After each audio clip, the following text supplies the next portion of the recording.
ನಮ್ಮ ಭೂಮಿ ಮೇಲೆ ಒಂದು ಜಾಗ ಉಂಟಾಯ್ತಾ, ಆ ಜಾಗ ಹೇಗುಂಟಂತ ಒಮ್ಮೆ ನೋಡ್ಕೊಂಬನ್ನಿ.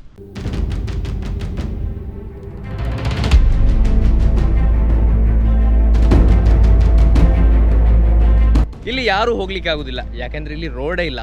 ಬಟ್ ನಾವಿವತ್ತು ಅಲ್ಲಿ ಹೋಗ್ತಾ ಇದ್ದೀವ. ಎಸ್, ನಾವಿವತ್ತು ಅಲ್ಲೇ ಹೋಗ್ತಾ ಇದ್ದೇವೆ. ಸೊ ಹಾಯ್ ಹಲೋ ನಮಸ್ಕಾರ ವೀಕ್ಷಕರೇ, ಮತ್ತೊಂದು ವಿಡಿಯೋಗೆ ಸ್ವಾಗತ ಸುಸ್ವಾಗತ. ನಾನೀಗ ಇರುವಂಥದ್ದು ತಮಿಳ್ನಾಡಿನ ರಾಮನಾಥಪುರಂ ಅಂತ. ಈ ರಾಮನಾಥಪುರಂ ರಾಮೇಶ್ವರದಿಂದ ಒಂದು 50-55 ಕಿಲೋಮೀಟರ್ ಈ ಕಡೆ ಇರುವಂಥದ್ದು. ರಾಮನಾಥಪುರಮಿಂದ ಕೂಡ ಈ ಕಡೆ ಒಂದು 30 ಕಿಲೋಮೀಟರ್ಸ್ ಬಂದು ನಾನೀಗ ಎರುವಾಡಿ ಅಂತ ಒಂದು ಊರಲ್ಲಿದ್ದೇನೆ. ಸೊ ಇಲ್ಲಿ ಒಂದು ಐಲ್ಯಾಂಡ್ ಇದೆ, ಆ ಐಲ್ಯಾಂಡ್ ಕಡೆಗೆ ನಾನು ಹೋಗ್ತಾ ಇದ್ದೇನೆ. ಸೊ ಈ ಐಲ್ಯಾಂಡ್ ಬಗ್ಗೆ ಜಾಸ್ತಿ ಯಾರಿಗೂ ಗೊತ್ತಿಲ್ಲ, ಬಟ್ ನೀವೆಲ್ಲರೂ ಸಮುದ್ರ ಅಂತ ಹೇಳುವಾಗ ನಿಮಗೆಲ್ರಿಗೂ ನೆನಪಾಗೋದೆ ಕೋರಲ್ಸ್, ಪರ್ಲ್ಸ್ ಆ ಥರದ್ದು. ಸೊ ಅದನ್ನೆಲ್ಲ ತೋರಿಸುವಂತಹ ಪ್ರಯತ್ನ ಈ ವಿಡಿಯೋದಲ್ಲಿ. ಸೊ ಇಂಥದ್ದೆಲ್ಲ ವಿಡಿಯೋ ಇನ್ನು ಕನ್ನಡದಲ್ಲಿ ಯಾರೂ ಈ ಜಾಗದ ಬಗ್ಗೆ ಇನ್ನೂ ವಿಡಿಯೋ ಮಾಡಲಿಲ್ಲ. ಸೊ ಹಾಗಾಗಿ ಖಂಡಿತ ಸಬ್ಸ್ಕ್ರೈಬ್ ಮಾಡಿ. ಈ ಥರ ಸಬ್ಸ್ಕ್ರೈಬ್ ಮಾಡಿದರೆ ನಾವು ಇನ್ನೂ ಇಂತಹ ಯುನೀಕ್ ಜಾಗಗಳನ್ನು ನಿಮಗೆ ತೋರಿಸ್ಬೋದು ಅಂತ ಹೇಳ್ತಾ, ನೋಡಿ ಈ ಥರ corals of Gulf of Mannar. So ಇಲ್ಲಿ ನಾನು ಮಾತಾಡ್ತಿರುವಾಗಲೇ ನಿಮ್ಗೆ ಗೊತ್ತಾಗಿರ್ಬೋದು, ಇಲ್ಲಿ ಜಾಸ್ತಿ ಯಾರಿಗೂ ಗೊತ್ತಿಲ್ಲ. ಕೇವಲ ಇಲ್ಲಿ ತಮಿಳ್ನಾಡು ಜನ ಯಾರಿದ್ದಾರೆ ಅಥವಾ ಲೋಕಲ್ ಯಾರಿದ್ದಾರೆ ಅವರಿಗೆ ಮಾತ್ರ ಗೊತ್ತು ಈ ಜಾಗದ ಬಗ್ಗೆ. ಸೊ ಹಾಗಾಗಿ ನಾನು ರಾಮೇಶ್ವರದಿಂದ ಡೈರೆಕ್ಟಾಗಿ ಇಲ್ಲಿ ಬಂದಿದ್ದೇನೆ. 100 ಕಿಲೋಮೀಟರ್ಸ್ ಬಸ್ಸಲ್ಲಿ ಬಂದಿದ್ದೇನೆ, ಯಾಕೆಂದರೆ ನಿಮಗೆ ಈ ಜಾಗವನ್ನು ತೋರಿಸ್ಬೇಕು ಅಂತ. ಸೊ ಹಾಗಾಗಿ ಒಂದು ಸಬ್ಸ್ಕ್ರೈಬ್ ಮಾಡಿ ಅಂತ, ಅಥವಾ ನಿಮ್ಮ ಫ್ರೆಂಡ್ಸ್ಗಳಿಗೂ ಶೇರ್ ಮಾಡಿ. ನೆಕ್ಸ್ಟ್ ಟೈಮ್ ನೀವು ರಾಮೇಶ್ವರ ಬಂದಾಗ ಈ ಒಂದು ಯುನೀಕ್ ಆದಂತಹ ಒಂದು ಜಾಗವನ್ನು ನಿಮಗೆ ತೋರಿಸಿದ್ದಕ್ಕೆ ಸಪೋರ್ಟ್ ಮಾಡಿ ಅಂತ ಹೇಳ್ತಾ, ಈಗ ಇಲ್ಲಿ ಟಿಕೆಟ್ ಉಂಟಾ ಅಂತ, ಟಿಕೆಟ್ ಪ್ರೈಸ್ ಎಲ್ಲ ಎಷ್ಟು ಅಂತ ನಿಮಗೆ ಹೇಳ್ತೇನೆ. ಫಸ್ಟಿಗೆ ಟಿಕೆಟ್ ತಗೊಳ್ಳುವ. ಟಿಕೆಟ್ ತಗೊಂಡು ಆದಮೇಲೆ ಇಲ್ಲಿಂದ ಒಂದು ಐಲ್ಯಾಂಡ್ ಇದೆ ಅಂತ ಹೇಳಿದರು, ಐಲ್ಯಾಂಡ್ ಕಡೆ ಹೋಗುವ. ಇದುವೇ ಅದು, welcome to coral reef paradise. So ಹೇಗಿದೆ ನೋಡುವ ಆ ರೀಫ್ ಪ್ಯಾರಡೈಸ್. ಸೊ ಇಷ್ಟೇ ಜನ, ಇಷ್ಟೊಂದು ಯುನೀಕ್ ಜಾಗಕ್ಕೂ ಕೂಡ ಇಷ್ಟೇ ಜನ ಇದ್ದಾರೆ. ಸೊ ಹಾಗಾಗಿ ನೀವೇ ಎಣಿಸ್ಬೋದು ಎಷ್ಟು ಜನ, ಎಷ್ಟು ಕಮ್ಮಿ ಜನರಿಗೆ ಗೊತ್ತು ಈ ಜಾಗದ ಬಗ್ಗೆ ಅಂತ. ಸೊ ಟಿಕೆಟ್ ಎಷ್ಟಂತ ನೋಡೋ ಬನ್ನಿ. ನಾವೀಗ ಈ ಟಿಕೆಟ್ ತೊಗೊಂಡು 200 ರೂಪೀಸ್ ಟಿಕೆಟ್ ತೊಗೊಂಡು ಇಲ್ಲಿಗೆ ಬಂದಿದ್ದೇವೆ. ಸೊ ನಾನು ಇಲ್ಲಿ ಬರೋ ಮೊದಲು ಒಬ್ಬರಿಗೆ ಕಾಲ್ ಮಾಡಿದ್ದೆ, ಅಲ್ಲಿ ಇಲ್ಲಿನ ಆಫೀಸರ್ ಅಂತೆ, ಅವರು ಈ ಟೂರಿಸ್ಟ್ ಆಫೀಸರ್. ಸೊ ಅವರು ಹೇಳಿದ್ರಂತೆ ನಾನು ಬರ್ತಾ ಇದ್ದೇನೆ ಅಂತ. ಸೊ ಹಾಗಾಗಿ ಒಬ್ಬರಿಗೆ ಮಿಕ್ಸ್ ಮಾಡಿ ಹೋಗ್ತಾ ಇದ್ದೇನೆ. ಅಂದರೆ ಇಲ್ಲಂತಾದರೆ ಒಂದು ಬೋಟಲ್ಲಿ 7 ಮೆಂಬರ್ಸ್ ಇಲ್ಲದೆ 13 ಮೆಂಬರ್ಸ್ ಹೋಗಬೇಕು. ಒಂದು ಫ್ಯಾಮಿಲಿ ಇದ್ದಾರೆ ಮತ್ತು ಒಂದು 4 ಜನ ಇದ್ದಾರೆ. ಬಟ್ ಅದರಲ್ಲಿ ಒಂದರಲ್ಲಿ ನಾನು ಹೋಗ್ತಾ ಇದ್ದೇನೆ. ಸೊ ನೋಡುವ ಹೇಗಾಗುತ್ತೆ ಅಂತ. ಸೊ ಅಲ್ಲೊಂದು ಐಲ್ಯಾಂಡ್ ಕಾಣಿಸ್ತಾ ಇದೆಯಲ್ಲ, ಈ ಸಮುದ್ರ, ಸುತ್ತಲೂ ಸಮುದ್ರ ನೋಡಿ, ನನ್ನ ಸುತ್ತಲೂ ಸಮುದ್ರ. ಅದರ ಮಧ್ಯದಲ್ಲಿ ಒಂದು ಐಲ್ಯಾಂಡ್ ಇದೆ, ಅಲ್ಲಿ ಹೋಗಿ ನಮ್ಮನ್ನು ಬಿಡ್ತಾರೆ. ಸೊ ಅಲ್ಲಿ ನಿಮಗೆ ಇದು ಕೇವಲ ನಾವು ಬೇರೆ ಕಡೆ ಮಲ್ಪೆಯಲ್ಲಿ ಹೇಗೆ ನಾವು ಈಗ ಬೋಟಿಂಗ್ ಮಾಡ್ತೇವೆ, ಐಲ್ಯಾಂಡಿಗೆ ಹೋಗ್ತೇವೆ, ಅದು ಮಾತ್ರ ಅಲ್ಲ, ಇನ್ನೂ ಒಂದು ಏನೋ ಸ್ಪೆಷಲ್ ಇದೆ. ಆ ಸ್ಪೆಷಲ್ ಏನಂತ ನಾವು ಹೋಗ್ತಾ ನೋಡುವ. ಅದರ ಮೊದಲು ಇಲ್ಲಿನ ಒಂದು ಒಳ್ಳೆಯ ಸೀನರಿ ನೋಡ್ಕೊಂಬರೋಣ ಬನ್ನಿ.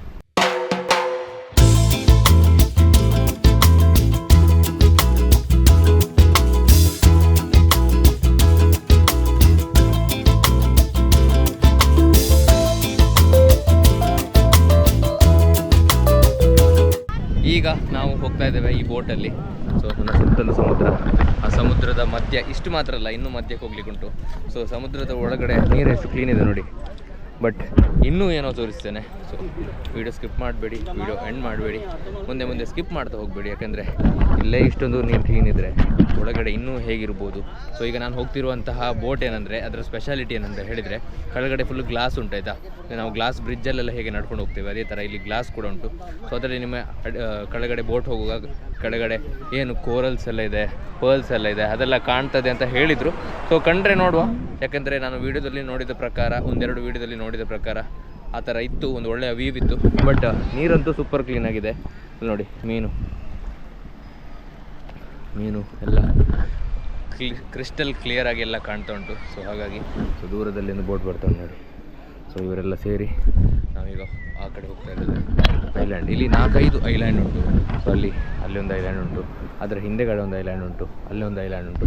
ಅದರಲ್ಲಿ ಒಂದು ಐಲ್ಯಾಂಡಿಗೆ ನಾವು ಹೋಗ್ತಾ ಇದ್ದೇವೆ. ಸೊ ಈ ಥರದ ಒಂದು ಕಂಟೆಂಟ್ ಕನ್ನಡದಲ್ಲಿ ಇನ್ನೂ ಬರಲಿಲ್ಲ ಆಯಿತಾ. ಸೊ ನೀವು ಸಬ್ಸ್ಕ್ರೈಬ್ ಮಾಡಿ, ಯಾಕೆಂದರೆ ಅಷ್ಟು ದೂರದಿಂದ ಬಂದು ಈ ಒಂದು ಕಂಟೆಂಟ್ಗೋಸ್ಕರನೇ ನಾನು ಬಂದದ್ದಾಯ್ತಾ. ಸೊ ಹಾಗಾಗಿ ಸಬ್ಸ್ಕ್ರೈಬ್ ಮಾಡಿ, ಈ ಒಂದು ವಿಡಿಯೋ ತುಂಬಾ ಸಪೋರ್ಟ್ ಮಾಡ್ತೀರಾ ಅಂತ ಅಂದ್ಕೊಳ್ತೇನೆ.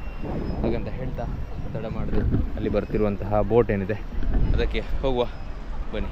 ಸೊ ನೀವೇನಾದರೂ ರಾಮೇಶ್ವರಂ ಬರೋದಂತಾದರೆ ಖಂಡಿತ ಈ ಪ್ಲೇಸ್ ಕೂಡ ಪ್ಲ್ಯಾನ್ ಮಾಡಿ ಆಯಿತಾ. ನಾನು ಕರೆಕ್ಟಾದ ನೀವು ಎಲ್ಲಿಗೆ ಹೇಗೆ ಬರ್ಬೋದು, ಯಾವ ಬಸ್ಸಲ್ಲಿ ಬರ್ಬೋದು, ಯಾವ ಟ್ರೈನಲ್ಲಿ ಬರ್ಬೋದು ಅದೆಲ್ಲ ಹೇಳ್ತೇನೆ.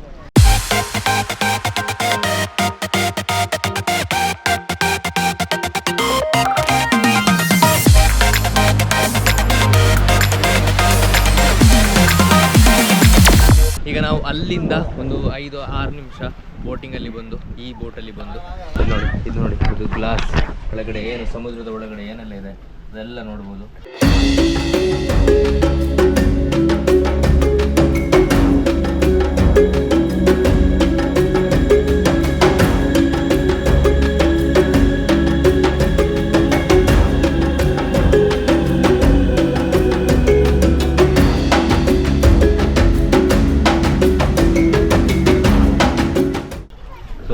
ಗ್ರಾಸ್ ಮತ್ತು ಕೋರಲ್ ಮತ್ತು ಏನೆಲ್ಲ ಒಳಗಡೆ ಇದ್ದು ಅದೆಲ್ಲ ತೋರಿಸ್ತಾರೆ.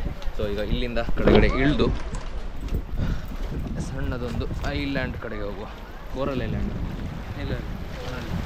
ಇಲ್ಲ ಸೊ ಕೋರಲ್ ಐಲ್ಯಾಂಡ್ ಅಂತ ಇದ್ರು ಸರ್ ನೋಡಿ, ಸುತ್ತಲೂ ಸಮುದ್ರ, ಅದರ ಮಧ್ಯದಲ್ಲಿ ನಾನು. ಈ ಥರ ಜಾಗ ಎಲ್ಲಿಯಾದರೂ ನೀವು ನೋಡಿದ್ದೀರಾ? ಚಾನ್ಸೇ ಇಲ್ಲ, ಎಲ್ಲೂ ಕೂಡ ನೋಡ್ಲಿಕ್ಕೆ ಚಾನ್ಸೇ ಇಲ್ಲ. ಮಲ್ಪೆಯಲ್ಲಿದೆ, ಬಟ್ ಈ ಥರ ನಿಮಗೆ ಗ್ಲಾಸ್ ಬೋಟಲ್ಲಿ ಕರ್ಕೊಂಡು ಬರೋದಿಲ್ಲ, ಕೆಳಗಡೆ ಏನಿದೆ ಅಂತ ತೋರಿಸಿಲ್ಲ. ಬಟ್ ಇಲ್ಲಿ ಮೇಲೆ ಕರ್ಕೊಂಡು ಬಂದು ಫುಲ್ ಪೀಸ್ಫುಲ್ ಆದಂತಹ ವಾತಾವರಣ.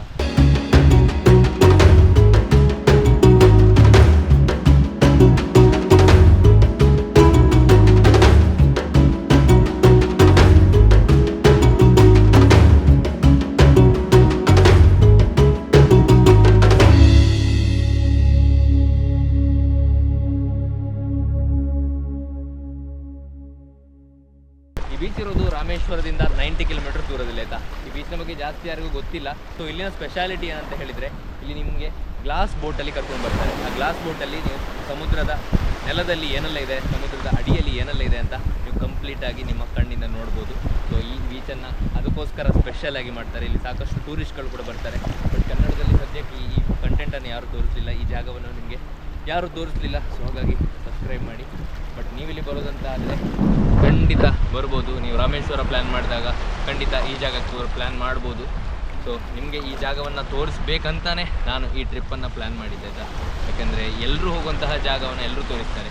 ರಾಮೇಶ್ವರ ಆಗಿರಲಿ, ಧನುಷ್ಕೋಡಿ ಆಗಿರಲಿ, ಕನ್ಯಾಕುಮಾರಿ ಆಗಿರಲಿ, ಅದೆಲ್ಲರೂ ತೋರಿಸ್ತಾರೆ. ಬಟ್ ಈ ಥರ ಒಂದು ಜಾಗ ಇದೆ ಅಂತ ಯಾರು ತೋರಿಸಿಲ್ಲ. ಮುಂದೆ ತೋರಿಸ್ಬೋದು, ಬಟ್ ತೋರಿಸಿಲ್ಲ. ಹಾಗಾಗಿ ಈಗ ಜಾಗವನ್ನು ತೋರಿಸ್ಲಿಕ್ಕೋಸ್ಕರನೇ ನಾನು ಮಂಗಳೂರಿಂದ ಈ ಟ್ರಿಪ್ ಮಾಡಿದಂಥದ್ದು. ಸೊ ಹಾಗಾಗಿ ಸಬ್ಸ್ಕ್ರೈಬ್ ಮಾಡಿ, ಮತ್ತು ನೀವು ಕೂಡ ಇಲ್ಲಿ ಪ್ಲ್ಯಾನ್ ಮಾಡಿ. ನೀವು ಹೇಗೆ ಪ್ಲ್ಯಾನ್ ಮಾಡ್ಬೋದು ಅಂತ ಒಂದು ಸಪ್ರೇಟ್ ವೀಡಿಯೋ ಕೂಡ ಮಾಡ್ತೇನೆ. ಸೊ ಹಾಗಾಗಿ ಸಬ್ಸ್ಕ್ರೈಬ್ ಮಾಡಿ, ಇನ್ಸ್ಟಾಗ್ರಾಮಲ್ಲಿ ಫಾಲೋ ಮಾಡಿ ಅಂತ ಹೇಳ್ತಾ, ಆ್ಯಕ್ಚುಲಿ 200 ರೂಪೀಸ್ ಟಿಕೆಟ್ ಕೊಟ್ಟರೆ ನಿಮಗೆ ನಾನು ಹೇಳಿದಂತಹ ಗ್ಲಾಸ್ ಬೋಟಲ್ಲಿ ಕರ್ಕೊಂಡು ಬರ್ತಾರೆ. ಅದರಲ್ಲಿ ಕರ್ಕೊಂಡು ಬಂದು ಇಲ್ಲಿ 3 ಐಲ್ಯಾಂಡ್ ಇದೆ, ದೊಡ್ಡ ಐಲ್ಯಾಂಡ್ ಇದೆ, ಅಲ್ಲೆಲ್ಲ ಸುತ್ತ ಹಾಕಿಸಿ ವಾಪಸ್ ಅಲ್ಲಿಗೆ ಕರ್ಕೊಂಡು ಬಿಡ್ತಾರೆ.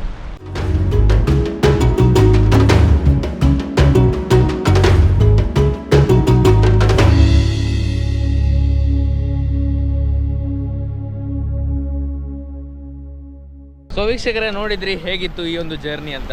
ಸೊ ಖಂಡಿತ ಸೂಪರ್ ಆದಂಥ ಎಕ್ಸ್ಪೀರಿಯನ್ಸ್. ಆ ಗ್ಲಾಸ್ ಬೋಟಲ್ಲಿ ನಾನು ಇಷ್ಟವರೆಗೆ ಹೋಗಲಿಲ್ಲ. ಯಾಕೆಂದರೆ ಗ್ಲಾಸ್ ಬೋಟಲ್ಲಿ ಹೋದಾಗ ನಾವು ಸಮುದ್ರದ ಅಡಿಯಲ್ಲಿ ಏನೆಲ್ಲ ಇದೆ, ಈ ಸಮುದ್ರದ ಒಳಗಿನ ಪ್ರಪಂಚ ಹೇಗಿದೆ ಅದನ್ನೆಲ್ಲ ನೋಡುವಂತಹ ಒಂದು ಅವಕಾಶ ಸಿಕ್ತು. ಸೊ ಖಂಡಿತ ನೀವು ಕೂಡ ಬನ್ನಿ. ಇಲ್ಲಿ ಬರಬೇಕಂತಾದರೆ ನೀವು ರಾಮೇಶ್ವರಂ ಬಂದು ಅಲ್ಲಿಂದ 100 ಕಿಲೋಮೀಟರ್ಸ್ 98 to 100 ಕಿಲೋಮೀಟರ್ಸ್ ದೂರದಲ್ಲಿರುವಂತಹ ಈ ಎರ್ವಾಡಿ ಎಂಬ ಒಂದು ಸಣ್ಣ ಹಳ್ಳಿಗೆ ಬರಬೇಕು. ಆ ಹಳ್ಳಿಗೆ ಬಂದಾಗ ಆ ಬ್ಯೂಟಿಫುಲ್ ಬೀಚ್, ಎಷ್ಟೊಂದು ಕ್ಲೀನ್ ಇದೆ ನೋಡಿ ಬೀಚ್. ಸೊ ಇಲ್ಲಿ ಬೇಕಿದ್ದರೆ ಬೀಚಲ್ಲಿ ಕೂಡ ಆಟ ಆಡ್ಬೋದು ನೀವು, ಹಾಗೆಯೇ ಫ್ಯಾಮಿಲಿ ಟೈಮ್ ಕೂಡ ಸ್ಪೆಂಡ್ ಮಾಡ್ಬೋದು. ಬಟ್ ಮೇಯ್ನಾಗಿ ಈ ಬೋಟಲ್ಲಿ ಹೋಗಿ ಸಮುದ್ರದ ಒಳಗಿನ ಪ್ರಪಂಚ, ಅಲ್ಲಿ ದೂರದಲ್ಲಿ ಕಾಣಿಸ್ತಿರುವಂತಹ ಐಲ್ಯಾಂಡ್, ಅದಕ್ಕೆಲ್ಲ ಬರ್ಬೋದು.